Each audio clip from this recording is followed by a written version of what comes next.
नमस्कार मित्रांनो, संपूर्ण महाराष्ट्रासाठी आत्ताच्या क्षणाच्या सर्वात मोठ्या आणि महत्त्वाच्या ठळक बातम्या. राज्यात धडाकेबाज निर्णय. उद्यापासून सर्वांना खुशखबर. 5 सप्टेंबर शुक्रवार. काही मिनिटांपूर्वीच्या ह्या बातम्या आहेत. रोज ताज्या बातम्या मिळविण्यासाठी व्हिडिओ लाईक करा, चॅनल सबस्क्राईब करा. पहिली बातमी बघा. राज्यातील सर्व तालुके आणि गावांमध्ये राज्य शासन व पाणी फाउंडेशन यांच्या संयुक्त विद्यमाने फार्मर कप या उपक्रमाची व्याप्ती वाढविण्यासाठी कृषी विभागाचे प्रधान सचिव यांच्या अध्यक्षतेखाली उच्चस्तरीय समितीची स्थापना करण्यात आली आहे. राज्य शासनाची उच्चस्तरीय समिती व पाणी फाउंडेशनच्या संयुक्त विद्यमाने राज्यात 2026 ते 27 या वर्षासाठी 15,000 शेतकरी उत्पादक गट तयार करून जास्तीत जास्त शेतकऱ्यांना सहभागी करून घेण्याचे उद्दिष्ट ठेवण्यात आले असल्याचे मुख्यमंत्री देवेंद्र फडणवीस यांनी सांगितले. पुढील बातमी बघा. ऑक्टोबर महिन्यात महाराष्ट्रात पोलीस शिपाई भरती सुरू होणार आहे.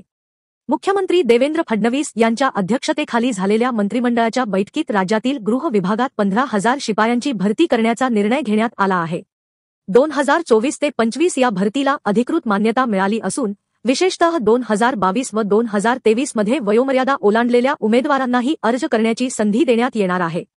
या निर्णयामुळे भरतीच्या प्रक्रियेत अनेक इच्छुक उमेदवार सहभागी होऊ शकतील, ज्यामुळे राज्यातील पोलीस फौज मजबूत होण्यास मदत होईल. पुढील बातमी बघा. भारतीय गुप्तचर विभागाने 10 उत्तीर्ण उमेदवारांसाठी एक नवीन भरती जाहीर केली आहे. इंटेलिजन्स ब्युरोकडून सिक्युरिटी असिस्टंट मोटर ट्रान्सपोर्ट या पदांच्या 450हून अधिक पदांसाठी भरती जाहीर करण्यात आली आहे. या भरतीसाठी ऑनलाईन अर्जाची प्रक्रिया 6 सप्टेंबर 2025 पासून सुरू होणार असून इच्छुक आणि पात्र उमेदवार 28 सप्टेंबर 2025 पर्यंत अर्ज करू शकतात. पुढील बातमी बघा. पंतप्रधान नरेंद्र मोदी यांच्या वाढदिवसापासून ते महात्मा गांधी यांच्या जयंतीपर्यंत म्हणजेच 17 सप्टेंबर ते 2 ऑक्टोबर या कालावधीत महसूल विभागाकडून छत्रपती शिवाजी महाराज महाराजस्व अभियानांतर्गत राष्ट्रनेता ते राष्ट्रपिता सेवा पंधरवाडा साजरा केला जाणार आहे. या सेवा पंधरवाड्यानिमित्त पंतप्रधान आवास योजनेत निर्माण करण्यात आलेल्या 30 लाख घरांना मालमत्ता पत्राचे वाटप तसेच शेतातील पाणंद रस्त्यांना क्रमांक देण्यात येणार आहे. त्याचप्रमाणे जिल्हाधिकाऱ्यांकडून नाविन्यपूर्ण उपक्रम राबवून लोकांना विविध सेवा तातडीने उपलब्ध करून देण्यात येणार असल्याची माहिती महसूल मंत्री चंद्रशेखर बावनकुळे यांनी दिली.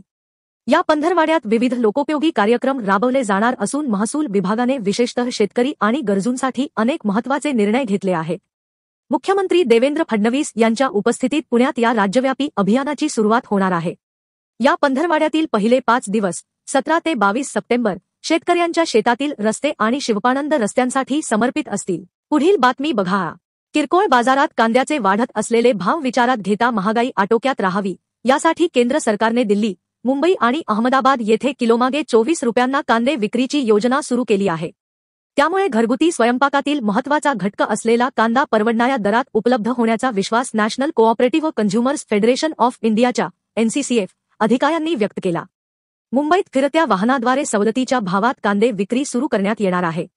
मुंबईतील विविध विभागात फिरून बाजारभावापेक्षा कमी किमतीत ग्राहकांना कांदे उपलब्ध होणार आहेत. केंद्रीय अन्न व नागरी पुरवठा मंत्री प्रल्हाद जोशी यांनी दिल्लीमध्ये विक्रीसाठी फिरत्या वाहनाला हिरवा झेंडा दाखविल्यानंतर अन्य शहरांमध्येही अशा प्रकारे कांद्याची विक्री करण्यात येणार आहे. NCCF, नाफेड आणि केंद्रीय भांडार या सहकारी संस्थांमार्फत सुमारे 25 टन कांदा या शहरांमध्ये बफर स्टॉकमधून विकला जाणार आहे. पुढील बातमी बघा. वस्तू आणि सेवा करात व्यापक सुधारणांचा भाग म्हणून जीएसटी कौन्सिलने बुधवारी 5% आणि 18% अशा दोनस्तरीय कर रचनेस मान्यता दिली. यामध्ये दैनंदिन वापराच्या वस्तूंवरील जीएसटी दर कमी करण्यात आले आहेत. ही व्यवस्था 22 सप्टेंबरपासून लागू होईल. अशा अनेक वस्तू आहेत ज्यांवर जीएसटी शून्य करण्यात आला आहे. पुढील बातमी बघा. या जिल्ह्यात जोरदार पाऊस होणार. पुढील 2 दिवस मुंबई, रत्नागिरी, सिंधुदुर्ग, जळगाव, कोल्हापूर व सातारा जिल्ह्याचा घाट विभाग, छत्रपती संभाजीनगर, जालना येथे तसेच धुळे, नाशिक जिल्ह्यात काही ठिकाणी जोरदार पाऊस पडण्याची शक्यता पुणे वेधशाळेने व्यक्त केली आहे. या जिल्ह्यांना येलो अलर्ट. धुळे, जळगाव, अहिल्यानगर, पुणे, छत्रपती संभाजीनगर, जालना, नांदेडसह विदर्भातील बहुतांश जिल्ह्यात मेघगर्जना व विजांचा कडकडाटासह पाऊस पडण्याची शक्यता असल्यामुळे वरील सर्व जिल्ह्यांना येलो अलर्टचा इशारा पुणे वेधशाळेकडून देण्यात आला आहे, असे हवामान विभागाने म्हटले आहे.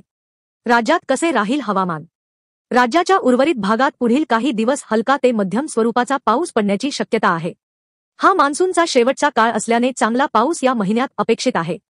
यंदाचा मान्सून आणि पावसाळा समाधानकारक पावसाचा आहे.